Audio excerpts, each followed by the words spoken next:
Ibnu Taimiyah. Beliau pun juga pernah membahas dalam kitab beliau Iqtida'us Shiratil Mustaqim. Ibnu Taimiyah ini adalah rujukan yang paling banyak dipakai oleh kawan-kawan Salafi Wahabi. Nah, sekarang Ibnu Taimiyah sendiri membahas Maulid Nabi.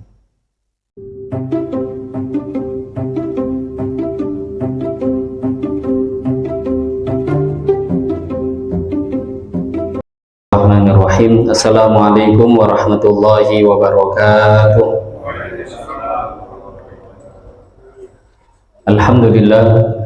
Alhamdulillahilladzi amarna bil ittihadi wal wifaq wa nahana 'anil syiqaqi wan nifaq wa nastaghfiruhu wa natubu ilaihi min su'il af'ali wal akhlaq wa nashhadu an la ilaha illallah wahdahu la syarika lah al-muhsinur rahimul khallaq wa nashhadu anna sayyidana wa maulana Muhammadan abduhu wa rasuluhul mab'utsu mutammiman bi makarimil akhlaq.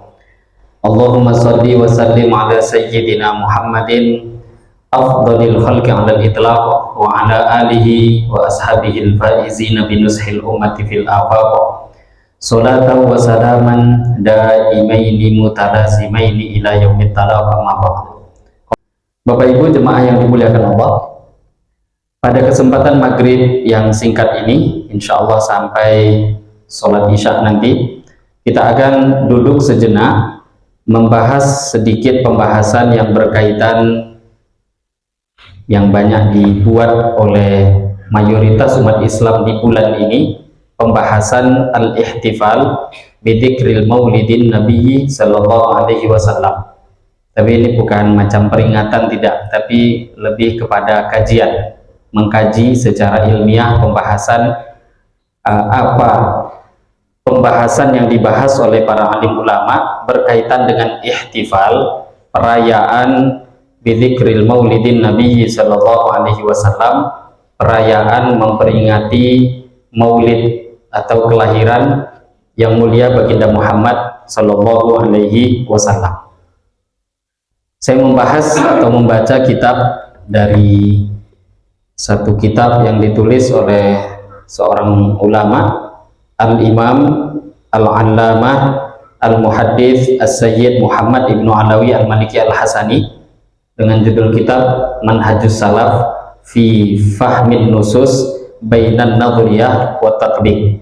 Dalam kitab ini ada satu pembahasan dengan judul terpisah tadi, Al-Ihtifal bidzikril maulidin Nabi sallallahu alaihi wasallam. Pembahasan yaitu membahas tentang perayaan memperingati kelahiran Nabi Muhammad sallallahu alaihi wasallam.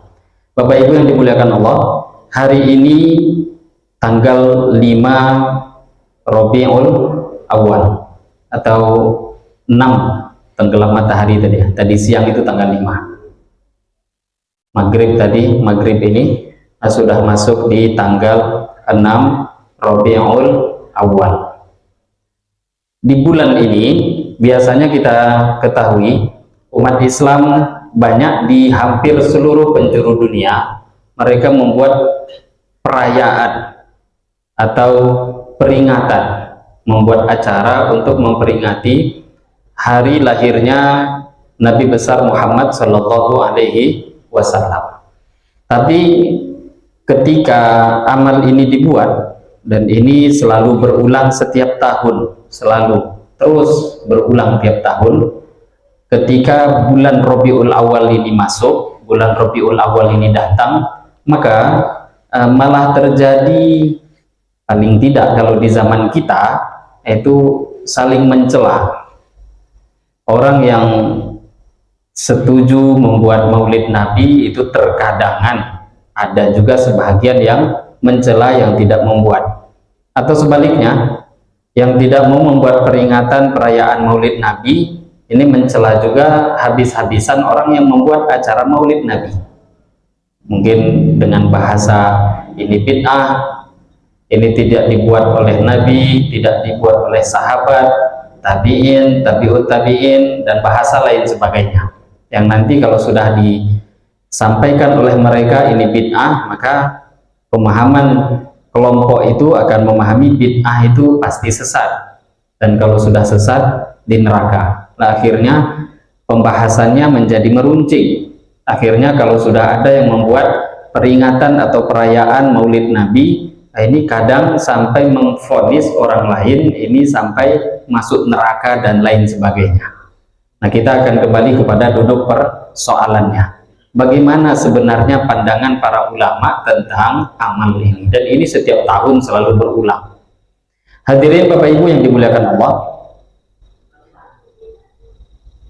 di antara beberapa hal yang perlu kita pahami, pertama, amal yang seperti ada di zaman ini atau perayaan di hari-hari tertentu itu tidak dibuat oleh Nabi, begitu juga sahabat, tabi'in, dan tabi'ut tabi'in. Dan ini yang menjadi alasan, bukan dalil ya. Kalau dalil itu mesti Quran hadis. Ini yang menjadi alasan bagi kelompok yang tidak setuju dengan perayaan itu.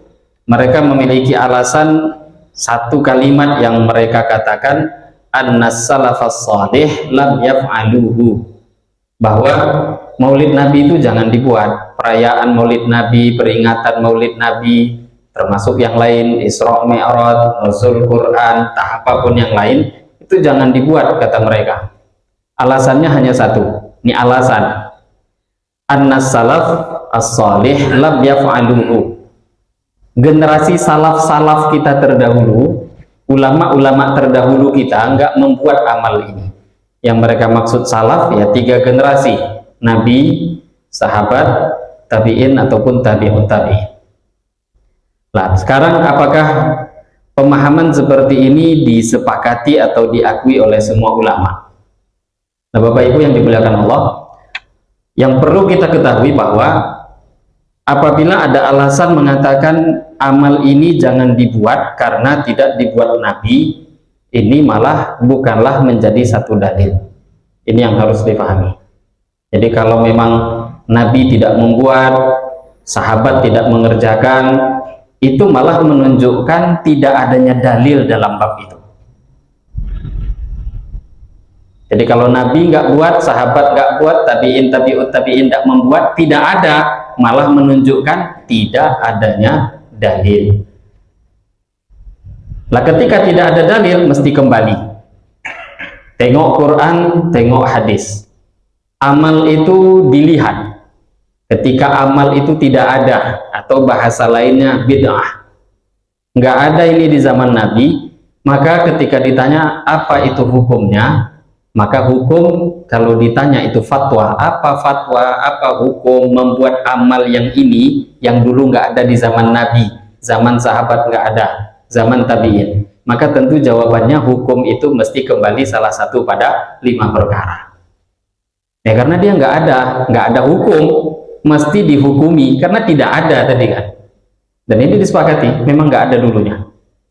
Perayaan-perayaan itu nggak dibuat secara bentuk yang ada di zaman ini. Lah karena tidak ada, ditengok dalil. Dari dalil-dalil itu, maka mesti kembalinya salah satu kepada 5 dalil hasil hukum. Bisa jadi wajib, bisa jadi sunnah atau mubah atau makruh, bahkan bisa jadi haram.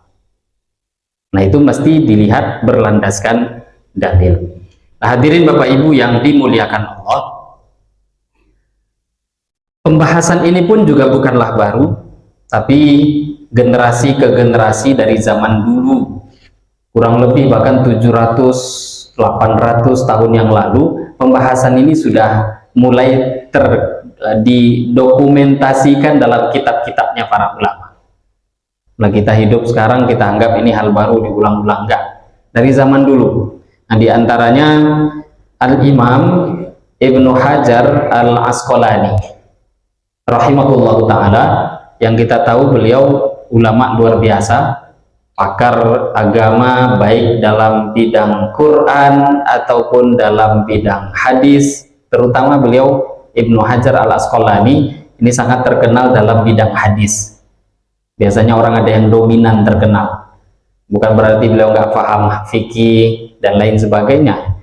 dominan terkenalnya dalam bidang hadis, sehingga banyak karangan-karangan kitab beliau itu merujuk kepada hadis. Di antaranya yang kita tahu kitab Fathul Bari, syarah daripada Sahih Al-Bukhari. Nah, dalam kitab Fathul Bari, beliau pernah ditanya, Al-Imam Ibnu Hajar Al-Asqalani, beliau pernah ditanya, apa hukumnya merayakan, memperingati Maulid Nabi Shallallahu Alaihi Wasallam? Maka beliau pun mengatakan, kata beliau dalam nas, tulisan dalam Fathul Bari, aslu amalil maulid bid'ah. Ini jawaban beliau. Aslinya amal Maulid Nabi itu adalah bid'ah. Lam tungkol an ahadim minas salafis salih minal quruni thalathah. Amal itu belum pernah dinukil daripada seorang pun salaf soleh kita minal quruni thalathah, di 3 abad pertama Islam ini. Walakinnaha, akan tetapi amalan maulid tadi, ma'adzalika, walaupun dia bid'ah, qad istamalat ala mahasin wa dhiddiha. Dalam amal-amal maulid tadi, perayaan itu, di dalamnya ada amal yang baik, tapi juga ada sebahagian mengisi dengan hal yang tidak baik. Nah, beliau jujur. Faman taharra fi amalihal mahasin, maka siapa yang menjaga dalam merayakan Maulid Nabi tadi, membuat amal-amal yang baik, wa tajannaba dhiddiha, dan dia menjauhkan dirinya daripada hal-hal yang buruk. Kan ada orang yang buat campur aduk haram di dalamnya, entah dari segi makan haram, na'udzubillah, atau bercampur aduk laki-laki, ikhtilat, laki-laki perempuan campur aduk, atau dibuat tontonan perempuan yang tidak menutup aurat, ada musik di dalamnya dan lain sebagainya. Nah, ini namanya ada halal, ada haramnya.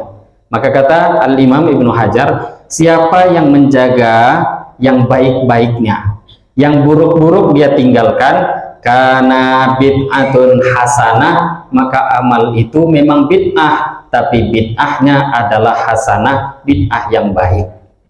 Ini kata siapa? Ibnu Hajar Al-Asqalani. Hadirin Bapak Ibu, ini asbab fatwa yang dinukil dari Al-Imam Hafizul Asr Abul Fadl Ibnu Hajar Al-Asqalani. Di zaman ini pun kawan-kawan salafi ada sebagian yang sudah mulai longgar dalam bab ini. Itu ada satu orang Ustadz Salafi, Ustadz Firanda, itu ditanya bagaimana tentang Maulid Nabi, jawabannya sudah longgar. Apa jawabannya? Ikhtilaf di kalangan para ulama. Jadi kalau memang kita tuh mau membaca, kita mau sedikit melihat, menggali khazanah Islam, buka kitab, mau membaca, lihat dalilnya orang-orang di luar kelompok kita, maka kita tidak akan mudah untuk menyesatkan orang-orang di luar kelompok kita sendiri. Kalau tidak setuju, nggak ada masalah Bapak Ibu. Kan kita tidak bisa memaksakan apa yang kita mau pada orang lain. Apalagi dalam hal bukan dalam kaitan usul, bukan dalam kaitan aslinya agama, pokok-pokok agama, tidak. Ini kan urusannya furu', hanya cabangan. Mau buat atau tidak, itu nggak akan membuat orang itu keluar atau masuk dari Islam. Oh, yang buat kafir, enggak. Yang tidak buat, enggak Islam, enggak juga. Ini hanya furu' dan ada ikhtilaf nih pula di dalam. Nah, ketika hal-hal seperti ini diletakkan dalam posisinya yang pas, maka tidak ada gunanya keributan-keributan yang berkepanjangan. Jadi jangan sampai yang membuat nyalahkan yang tidak membuat, atau sebaliknya, yang tidak membuat sampai mengatakan kafir, murtad dan lain sebagainya, fasik, zindik, keluar dari Islam, bid'ah. Ini menunjukkan tidak dewasanya mereka dalam Islam ini. Jadi Ibnu Hajar Al-Asqalani, beliau pernah ditanya dalam bab Maulid Nabi. Lah hadirin Bapak Ibu, kalau sekelas Ibnu Hajar Al-Asqalani sudah seperti ini, beliau Hafizul Asr yang terkenal dengan gelar hafiz dalam istilah hadis. Bahkan nggak ada yang bisa ngalahkan sampai zaman ini, dan mungkin sampai hari kiamat.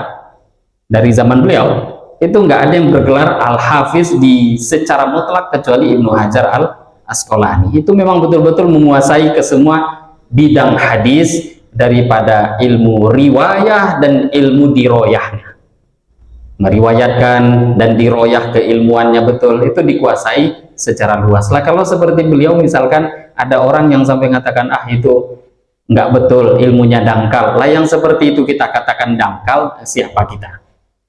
Kemudian hadirin Bapak Ibu yang dimuliakan Allah, sedikit kita akan baca juga beberapa fatwa dari ulama-ulama lain. Di antaranya kita sering dengar ada ulama beberapa ratus tahun silam, yaitu Ibnu Taimiyah.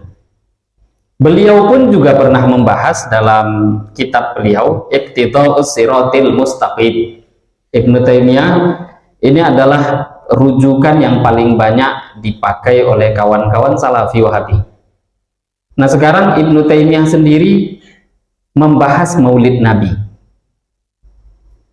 Di dalam kitab beliau Iqtida'us Shiratil Mustaqim, ada yang bertanya pada beliau, maka jawabannya yaqulu Syekh Ibnu Taimiyah qad yuthabu ba'dun nas ala fi'lil maulid.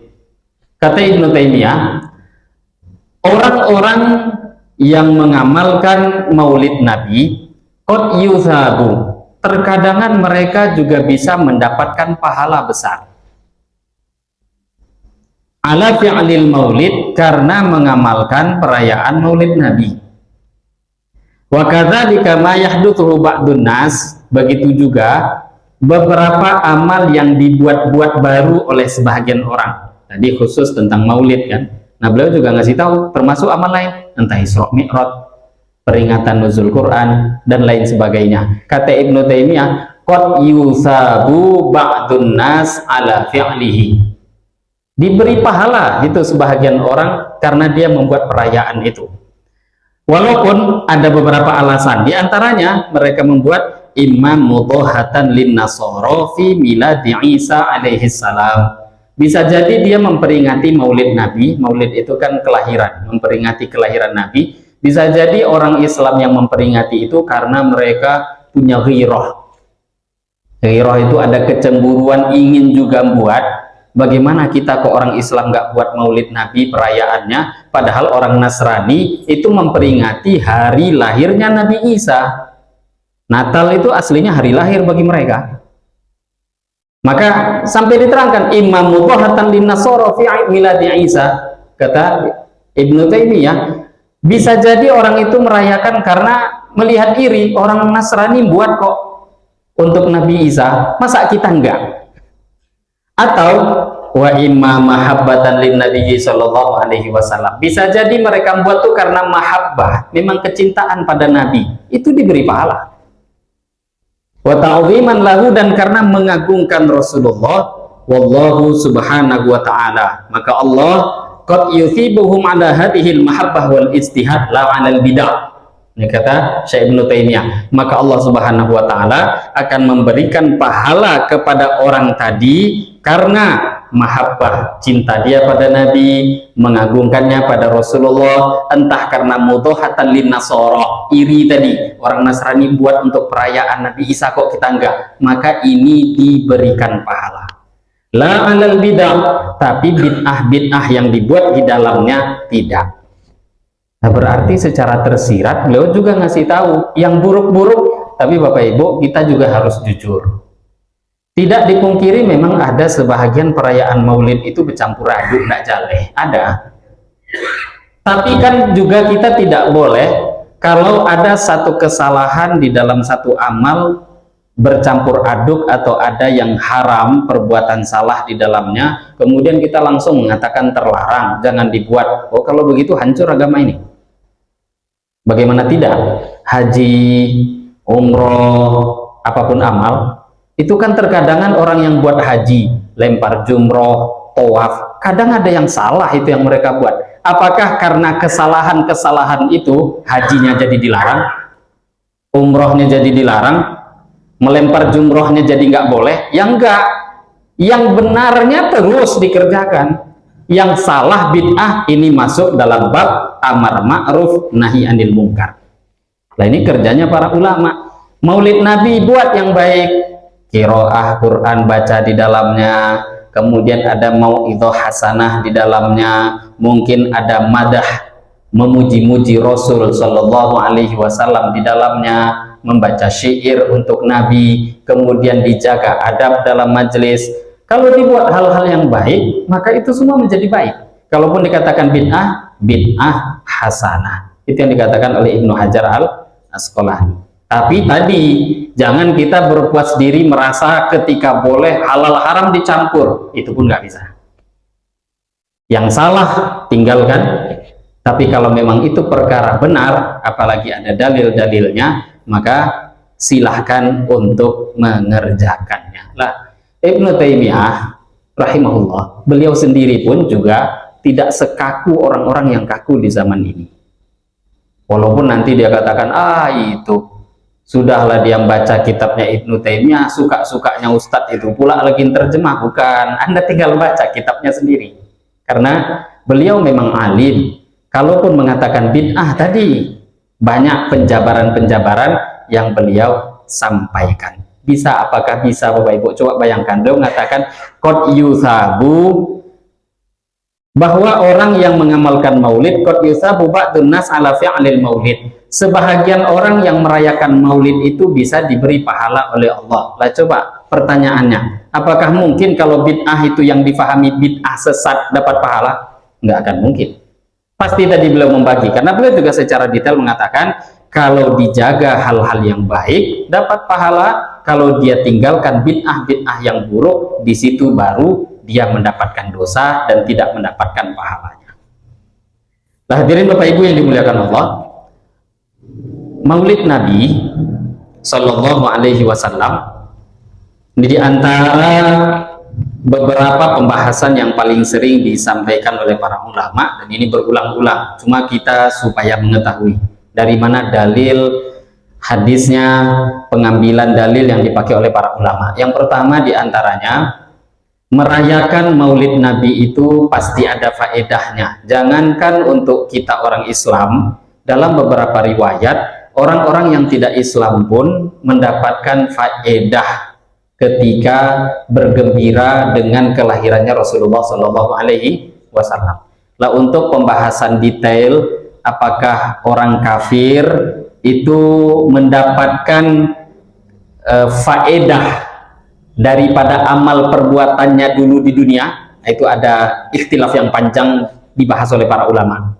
Tapi yang menjadi titik pembahasan kita hadisnya saja, yaitu secara nyata dan bukti fakta, hadis-hadis menyatakan ada beberapa orang yang tidak beriman tapi tetap ada kekhususan mendapatkan faedah karena mereka pernah bergembira dengan kelahirannya Rasulullah Shallallahu Alaihi Wasallam.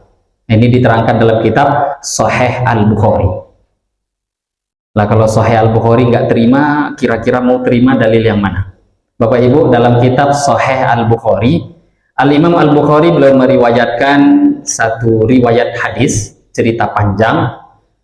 Nabi memiliki paman bernama Abu Lahab, laknatullah alaih. Ini paman beliau, bin Abdul Muttalib.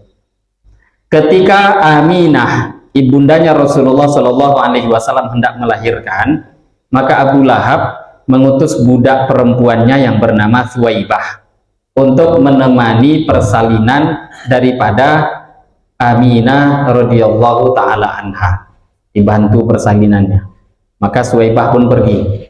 Ketika pergi, sehingga singkat cerita Nabi Muhammad lahir, Thuwaibah pun tahu ini yang lahir laki-laki, keponakannya tuan, maka kalau diberi kabar gembira pasti senang. Thuwaibah pun lari jumpa dengan tuannya Abu Lahab, mengabari. Dia memberitahu, wahai tuan, keponakan engkau sudah lahir, diberi nama Muhammad, laki-laki.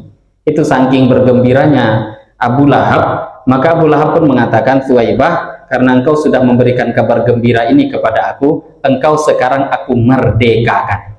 Ini saking gembiranya Abu Lahab mendengarkan kelahirannya Rasulullah Shallallahu Alaihi Wasallam. Maka di dalam kitab Sahih Al-Bukhari diceritakan bahwa Abu Lahab dengan saudaranya yang lain bernama Abbas bin Abdul Muttalib. Abu Lahab sudah mati, Abbas masih hidup. Abbas bermimpi. Yang mana dalam mimpinya Abbas bertanya kepada Abu Lahab, ini saudaranya nih, udah mati jumpa. Dan para ulama mengatakan, apalagi yang mimpi sahabat ya, pamannya Nabi. Bapak Ibu, kalau jumpa orang mati, ini umumnya mayoritas ulama mengatakan itu mimpi benar. Jumpa kita dengan orang meninggal dunia dalam mimpi, si fulan, ayah, ibu. Nah itu biasanya ada hal-hal penyampaian dari mereka. Ada penyampaian. Terkadang kalau zaman dulu orang-orang soleh, walaupun soleh kadang ada pula hutang lupa bayar, terlanjur meninggal dunia. Itu kadang dia beritahunya lewat mimpi. Saya punya hutang sama fulan dengan fulan, tolong selesaikan. Nah, kalau melihat orang yang sudah meninggal dunia jumpa dalam mimpi kondisinya sedih, ya memang ada kondisi begitu. Abbas jumpa dengan Abu Lahab, maka Abbas bertanya, apa kabar engkau di sana? Maka kata Abu Lahab, hancur, hina, celaka, hari-hari diazab Allah dalam kubur. Tapi kata Abu Lahab, setiap hari Senin azabku diringankan oleh Allah. Maka Abbas heran, kok bisa? Abu Lahab mengatakan, itu penyebabnya dulu aku pernah bergembira kelahirannya Muhammad Sallallahu Alaihi Wasallam. Karena hari Senin Muhammad lahir, aku bergembira. Saking gembiranya memerdekakan budakku yang bernama Thuwaibah. Setiap hari Senin azabku diringankan oleh Allah. Lah Bapak Ibu, kadang orang-orang yang nggak setuju dengan maulid dia mengatakan dalilnya kok dalil Abu Lahab, katanya. Lah bukan dalilnya Abu Lahab, yaitu hadis.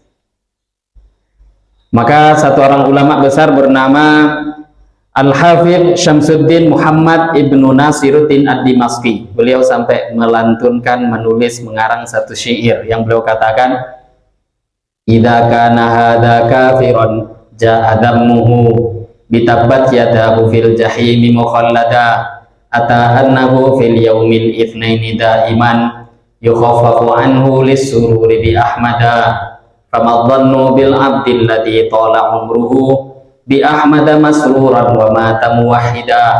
Ini Syekh Al-Hafidh Syamsuddin Muhammad bin Nasiruddin Ad-Dimashqi beliau mengatakan, idza kana hadza kafiran ja'a dhammuhu bi tabbat yadahu fil jahimi mukhallada. Ada satu orang saking celakanya dia turun ayat Al-Qur'an tabbat yada abi lahabi wa tabb.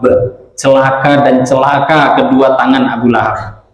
Turun ayat itu kepada dia, masih hidup padahal surat celaka masuk nerakanya udah keluar. Atal annahu fil yaumil itsnaini daiman, datang satu riwayat bahwa diterangkan dia setiap hari Senin yukhaffafu anhu lisururi bi ahmada, azabnya diringankan Allah. Penyebabnya lisururi bi ahmada, karena dia gembira dengan kelahiran Rasulullah. Nah, coba orang yang seperti itu celaka, gembiranya saja dengan kelahiran Nabi, azabnya diringankan Allah. Famadhannu bil abdil ladzi tala umrihi. Bagaimana kira-kira pendapat engkau? Orang yang dia setiap hari, sepanjang umurnya gembira dengan kelahiran Nabi. Bi ahmada masruran wa mata muwahhida, seumur hidup gembira dengan kelahiran Nabi dan dia pun mati dalam keadaan iman. Apakah dia tidak mendapatkan anugerah yang lebih melebihi Abu Lahab? Nah, ini kata Syekh Al-Hafidh Syamsuddin Muhammad bin Nasiruddin Ad-Dimashqi. Nah, hadis yang disampaikan tadi itu adalah hadis yang diriwayatkan oleh Al-Imam Al-Bukhari, tapi hadisnya dalam hadis mu'allaq. Bapak Ibu kalau belajar kitab Sahih Al-Bukhari, itu biasanya dalam judul-judul bab. Jadi Bukhari ada hadisnya, nanti ada judul. Lah judul bab itu beliau Imam Bukhari akan menulis beberapa judul, tapi judulnya menggunakan hadis. Hanya saja dalam judul bab itu nggak ada sanadnya. Nah, ini dinamakan hadis mu'allaq. Mu'allaq itu dalam bahasa Arab diartikan dengan gantungan. Nah, gantungan baju itu mu'allaq. Kenapa dikatakan mu'allaq? Karena digantung, nggak ada sanad. Maka ada orang yang komplain, walaupun Bukhari yang menulis, tapi itu kan mu'allaq kata dia. Lah Bapak Ibu, hadis ini bukan cuma Imam Bukhari, tapi sebenarnya cukup. Imam Bukhari meletakkan hadis itu dalam Bukhari, cukup itu sebagai i'timad, pegangan para ulama sekelas Bukhari saja menggunakannya. Walaupun katanya itu bukan bahagian hadis yang sahih. Tapi tadi Imam Bukhari kasih dalam judul bab, dan ketika diteliti oleh para ulama, ini hadis bukan cuma Imam Bukhari, Imam Ibnu Hajar dalam kitab Fathul Bari juga menuliskan hadis ini, Imam Abdul Razak As-San'ani dalam kitab Musannafnya juga meriwayatkan hadis ini, Al-Hafidh Al-Imam Al-Baihaqi dalam kitab Dalailun Nubuwah, kita tahu siapa Imam Al-Hafidh Al-Baihaqi, juga menulis kitab hadis ini dalam kitab beliau Dalailun Nubuwah. Al-Imam Ibnu Katsir yang menulis kitab tafsir Ibnu Katsir itu juga menulis dalam Sirah An-Nabawiyah, dan juga beliau tulis lagi kitab hadis riwayat tadi dalam kitabnya Bidayah wan Nihayah. Dan banyak lagi para ulama termasuk Al-Imam Al-Hafidh Al-Baghawi dalam kitab Syarhus Sunnah. Jadi bukan cuma Imam Bukhari yang menulis kisah bagaimana keadaan Abu Lahab diringankan azabnya oleh Allah setiap hari Senin karena bergembira dengan kelahirannya Rasulullah Shallallahu Alaihi Wasallam. Kemudian diantara dalil yang kedua, para ulama yang merayakan Maulid Nabi, mereka mengambil istimbat dalil hukum. Diantaranya adalah Nabi Shallallahu Alaihi Wasallam sendiri, Bapak Ibu, setiap hari Senin itu puasa. Senin, Kamis, walaupun tidaklah seumur hidup, tapi banyak sering, sehingga puasa Senin Kamis itu jadi sunnah. Maka Nabi ditanya dalam satu hadis yang sahih, beliau ditanya, kenapa Tuhan puasa hari Senin? Maka Nabi mengatakan, fihi wulidtu, hari Senin ini hari kelahiranku, kata Nabi. Hari Senin ini hari lahirku. Hadirin Bapak Ibu, kalau kita memang mencintai Nabi, kadang ada orang salah paham. Lah kalau memang sunnah ya berarti puasalah di hari kelahiran Anda. Enggak, kita cinta Nabi itu melebihi diri kita sendiri. Kita lebih dahulukan hari lahir Nabi melebihi hari lahir kita. Bahkan ada satu orang yang saking cintanya pada Rasulullah, dan tidak ada yang bisa mengalahkan kecintaan dia pada Nabi siapapun, yaitu Sayyidina Abu Bakar Siddiq radhiyallahu ta'ala anhu. Sayyidina Abu Bakar ini ingin, Bapak Ibu, semua kehidupannya itu selalu berbarengan dengan Nabi, dan banyak keinginannya itu diijabahi, diterima, dikabulkan oleh Allah. Di antaranya, beliau ingin umur wafatnya sama dengan Nabi. Allah izinkan. Berapa umur Nabi wafat? Segitu umurnya Abu Bakar. Beliau juga ingin dimakamkan di tempat yang dekat dengan Nabi. Itu Allah terima. Kuburannya di samping Rasulullah langsung. Beliau ingin juga, dan beliau sampaikan, aku ingin hari wafatku sama dengan hari wafatnya Nabi. Nabi wafat hari Senin, Nabi meninggal hari Senin, maka itu pun diterima Allah. Jadi orang yang betul-betul cinta kepada Nabi, yang tidak bisa dikalahkan kecintaannya, itu Abu Bakar. Memang mengalahkan apapun semua, kecintaannya itu sudah berubah menjadi apapun yang dicintai oleh Rasulullah. Dan Nabi ditanya, kenapa puasa Senin? Kata Nabi, fihi wulidtu, ini hari lahirku. Jadi Nabi kalau dibahasa kasarkan, pernah nggak merayakan maulid? Pernah. Fihi wulidtu, itu dari kata-kata maulid. Ini maulidku, kata Nabi. Ini hari lahirku. Jadi Nabi pernah merayakan, tapi dengan berpuasa. Lah pada dasarnya bersyukur dengan kelahiran Nabi bisa dengan cara apapun. Mau puasa silahkan, mau bersedekah silahkan, bergembira dengan Nabi, dengan merayakan, bersedekah, berbagi, dan amal lain sebagainya, itu pun juga menunjukkan kecintaan kepada Rasulullah Shallallahu Alaihi Wasallam. Hadirin Bapak Ibu, kita tahu hari yang paling agung Allah berikan pada kita tuh hari Jumat. Nah, Jumat itu ditanya, Rasulullah Shallallahu Alaihi Wasallam pernah ditanya, kenapa hari Jumat itu mulia? Maka Nabi pernah memberitahu, penyebab hari Jumat itu mulia, fihi khuliqa Adam. Kata Nabi, Jumat ini mulia penyebabnya adalah diciptakannya Adam itu hari Jumat. Nabi Adam tuh nggak pakai lahir ya Bapak Ibu, tapi pakai kun fayakun, penciptaan. Itu hari kelahirannya Nabi Adam. Jumat mulia penyebabnya karena Nabi Adam diciptakan di hari itu. Maka kira-kira Jumat mulia karena ada kaitan dengan seorang nabi, seorang rasul, Abul Anbiya, ayah seluruh nabi, bahkan Abul Bashar, ayahnya seluruh manusia. Itu hari penciptaan, kelahirannya jadi mulia. Lah bagaimana kira-kira dengan Sayyidul Anbiya war Rasul, pimpinan seluruh nabi, seluruh rasul, manusia yang paling Allah cintai, masa harinya tidak Allah pilihkan? Kan gak mungkin. Itu pasti hari mulia Allah pilihkan untuk Rasulullah Shallallahu Alaihi Wasallam. Dalam kisah Isra Mi'raj itu panjang, ada hadis yang cukup panjang perjalanan Nabi dari Masjidil Haram ke Masjidil Aqsa baru kemudian Mi'raj, langit pertama, kedua, ketiga sampai ke Sidratul Muntaha, terus berjumpa dengan Allah. Ini panjang.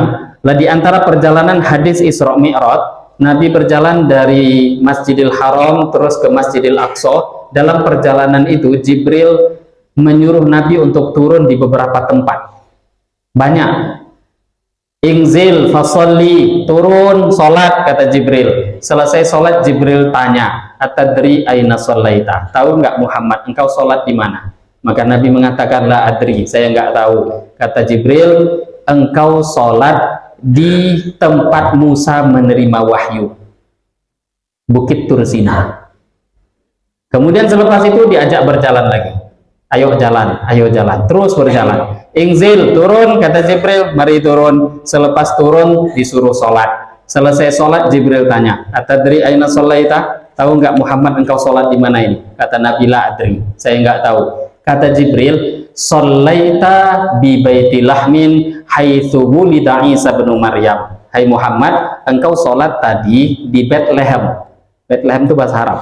Baitul lahmin, Bethlehem, rumah daging. Apa penyebabnya dinamakan begitu? Engkau sholat di Bethlehem haitsu wulida Isa bin Maryam. Itu tempat kelahirannya Isa ibnu Maryam. Nabi Isa, kalau memang tempat tuh nggak mulia, nggak ada gunanya, ngapain Jibril beritahu sholat atas sarah di Madinah, kan gitu bisa?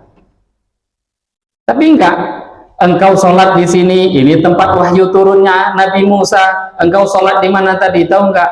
Itu tempat lahirnya Isa, tempat lahirnya Nabi Isa. Waktu yang mulia diciptakannya Nabi Adam, itu semua ada harganya di dalam agama. Lah kok bisa kita memahami hari lahir Nabi biasa, tempat lahir Nabi nggak ada gunanya, itu terus cinta kita pada Rasulullah di mana, Bapak Ibu? Maka memperingati Maulid Nabi Muhammad Shallallahu Alaihi Wasallam ini tidaklah keluar daripada syariat agama.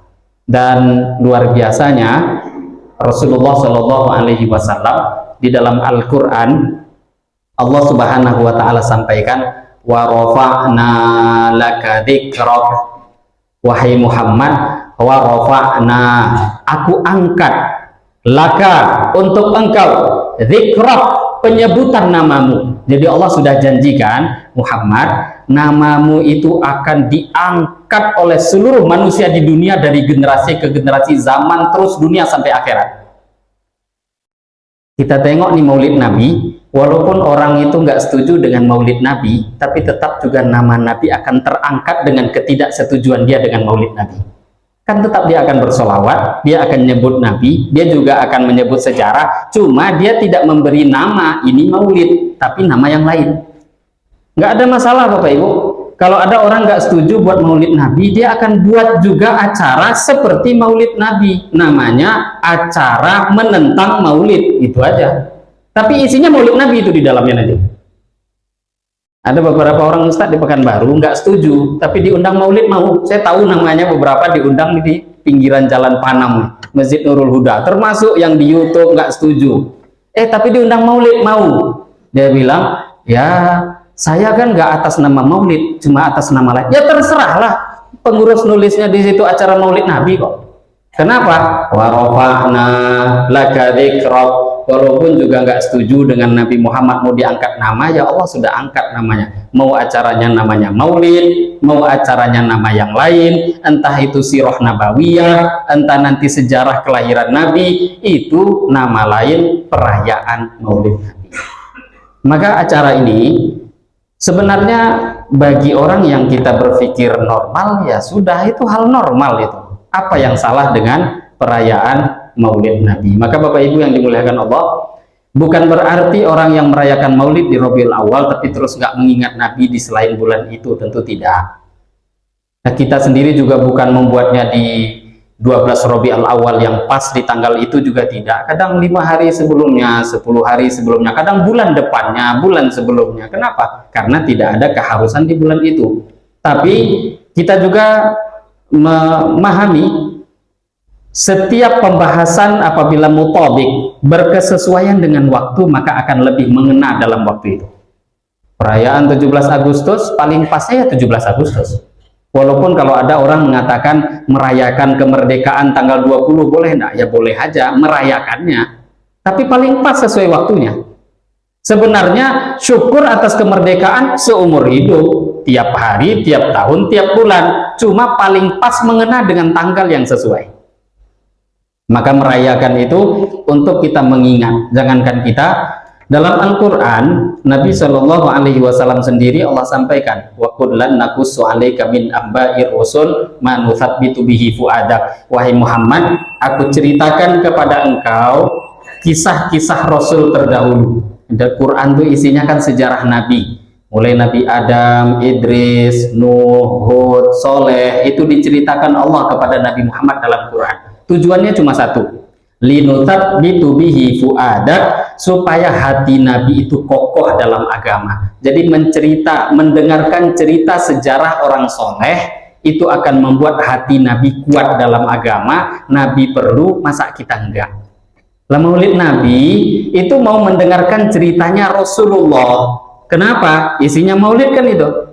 Mulai dari sejarah lahir, perjalanan, diangkat jadi Nabi Rasul, perjuangan dakwah, akhlaknya, amalnya, ibadahnya, muamalahnya, muasyarahnya, adabnya, semua.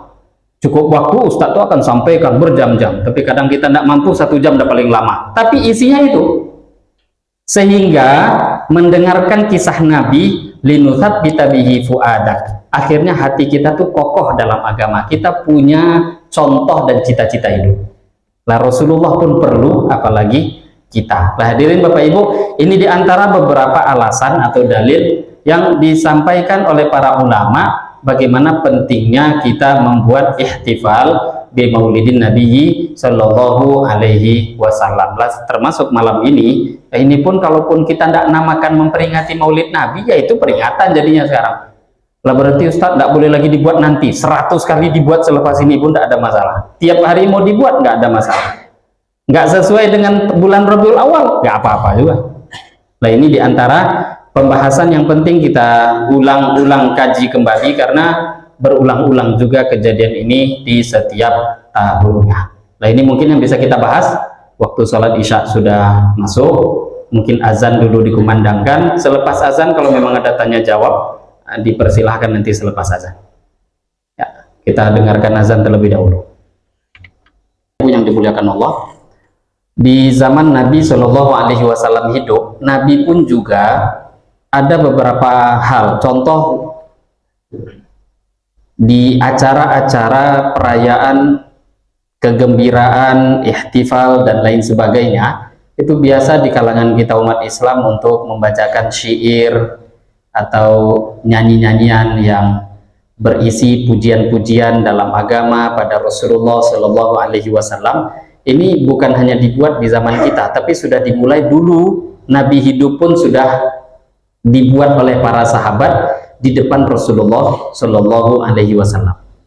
Jadi dalam satu riwayat diceritakan, Sayyidah Aisyah radhiyallahu taala anha, beliau menceritakan bahwa pernah ada beberapa orang jawari, anak-anak kecil perempuan, mereka melantunkan syair di depan Nabi, pujian-pujian pada Rasulullah, dan Nabi membiarkan.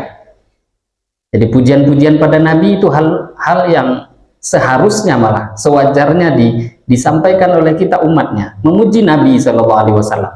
Tapi ketika wanita-wanita, anak-anak kecil perempuan dari kalangan Ansor sampai dalam satu kalimat, mereka mengucapkan wa fina nabiyyun ya'lamu ma fi ghad, yang artinya wa fina nabiyyun, di kalangan kami ada seorang nabi, ya'lamu ma fi ghad, yang dia mengetahui apapun kejadian di hari esok. Maka Nabi katakan stop, kata Nabi, la takuli hakada, enggak, itu enggak boleh, itu salah, kata Nabi, ini keliru. Coba bacaan atau syair yang tadi saja kamu ulang-ulang, yang ini jangan. Ini hadisnya sahih. Jadi Bapak Ibu, Nabi enggak pernah membentak, memarahi, bid'ah ini salah nih, enggak. Yang betul ya dibiarkan. Ketika memang itu keliru, katakan keliru. Kenapa keliru? Memang Nabi bukanlah orang yang tahu dengan masa depan. Nabi tidak tahu hal gaib kecuali yang diberitahu oleh Allah. Jadi nggak boleh menyamakan Nabi dengan Allah, enggak. Tapi kalau ada orang mengatakan Nabi sama sekali nggak tahu hal gaib, lah kalau memang dikatakan sama sekali secara Nabi pribadi tahu tanpa diberitahu Allah, ya itu nggak benar. Tapi memang ada kejadian akhir zaman, kejadian di akhirat, di kubur, di mahsyar, sirat, itu kan kejadian masa depan semua. Lah kok Nabi beritahu pada kita dari mana? Nabi beritahu karena diberitahu oleh Allah. Nah, tapi kalau memutlakkan di antara kami ada Nabi yang mengetahui kejadian-kejadian masa depan, nah, Nabi katakan ini salah dan keliru. Maka begitu juga hal-hal dalam solawat, bukan solawat ya, pujian-pujian pada Nabi, itu pun juga tidak boleh ada hulu di dalamnya. Tapi hulu dengan pemahaman yang benar. Jangan kita mengatakan hulu, ternyata kita nggak paham. Jadi ada juga orang sekarang nuduh, ini kalimat-kalimat syair ini hulu nih ya. Bukan hulu, kadang dia yang nggak paham. Ya kalau dia nggak paham itu hulu atau tidak, katakan saja nggak paham. Hulu itu artinya berlebihan. Jadi kadang berlebihan itu yang betul-betul mengikuti kaidah agama. Yang Nabi bukan seperti itu, tapi dia katakan itu namanya hulu, berlebihan di dalam agama. Lainnya hadirin Bapak Ibu, bagaimana beberapa pembahasan yang bisa kita bahas pada malam ini berkaitan dengan al-ihtifal bidzikril maulidin Nabi sallallahu alaihi wasallam. Sedikit pembahasan tentang bagaimana hukum memperingati daripada perayaan Maulid Nabi Muhammad Shallallahu Alaihi Wasallam. Semoga dari pembahasan-pembahasan yang kita bahas tadi bisa kita ambil faedah dan bisa kita sampaikan pada saudara-saudara kita yang lainnya. Ini mungkin yang bisa saya sampaikan, lebih kurangnya mohon maaf. Kita tutup dengan doa kafaratul majlis. Subhanakallahumma wa bihamdika asyhadu an la ilaha illa anta astaghfiruka wa atubu ilaik. Wabillahi taufiq wal hidayah. Wassalamualaikum warahmatullahi wabarakatuh.